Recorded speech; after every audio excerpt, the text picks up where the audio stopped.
ભરૂચ જિલ્લાના નેત્રંગ ખાતે આયોજિત ભવ્ય આદિવાસી સંમેલનમાં ગુજરાતના રાજ્યમંત્રી હર્ષ સંઘવી વિશેષ ઉપસ્થિત રહ્યા હતા, જેમના આગમનને વધાવવા માટે સમગ્ર પંથકના આદિવાસી સમાજમાં અભૂતપૂર્વ ઉત્સાહ અને ઉમંગ જોવા મળ્યો હતો.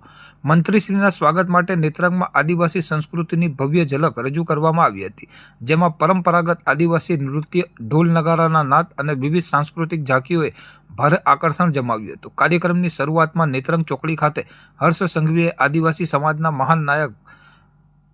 મહાનાયક ભગવાન બિરસા મુંડાની પ્રતિમાને પુષ્પહાર અર્પણ કરી ભાવભરી શ્રદ્ધાંજલિ પાઠવી હતી. આ પ્રસંગે ગુજરાત પ્રદેશ આદિજાતિ મોરચાના નવનિયુક્ત અધ્યક્ષ ગણપતભાઈ વસાવાનું પણ વિશેષ સન્માન કરવામાં આવ્યું હતું.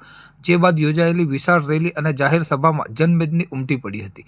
સભાને સંબોધિત કરતા હર્ષ સંઘવીએ ભાજપ સરકાર દ્વારા આદિવાસી વિસ્તારોના સર્વાંગી ઉત્થાન માટે અમલમાં મૂકવામાં આવેલ વિવિધ લોક કલ્યાણકારી યોજનાઓ અને વિકાસલક્ષી કામગીરીની વિગતવાર માહિતી આપી હતી. તેમણે જણાવ્યું હતું કે સરકાર છેવાડાના માનવી સુધી સુવિધાઓ પહોંચાડવા કટિબદ્ધ છે અને આદિવાસી પટ્ટીમાં શિક્ષણ, આરોગ્ય અને ઇન્ફ્રાસ્ટ્રક્ચર ક્ષેત્રે થયેલું પરિવર્તન તેની સાક્ષી પૂરે છે. આ સમગ્ર કાર્યક્રમ દરમિયાન આદિવાસી સમાજના અગ્રણીઓ, રાજકીય હોદ્દેદારો અને મોટી સંખ્યામાં કાર્યકરો સહિત સામાન્ય જનતા ઉપસ્થિત રહી હતી, જેના કારણે નેત્રંગ પંથકમાં એક શક્તિ પ્રદર્શન જેવો માહોલ સર્જાયો હતો અને લોકોએ મંત્રીશ્રીનું આત્મીયતાપૂર્વક અભિવાદન કર્યું હતું.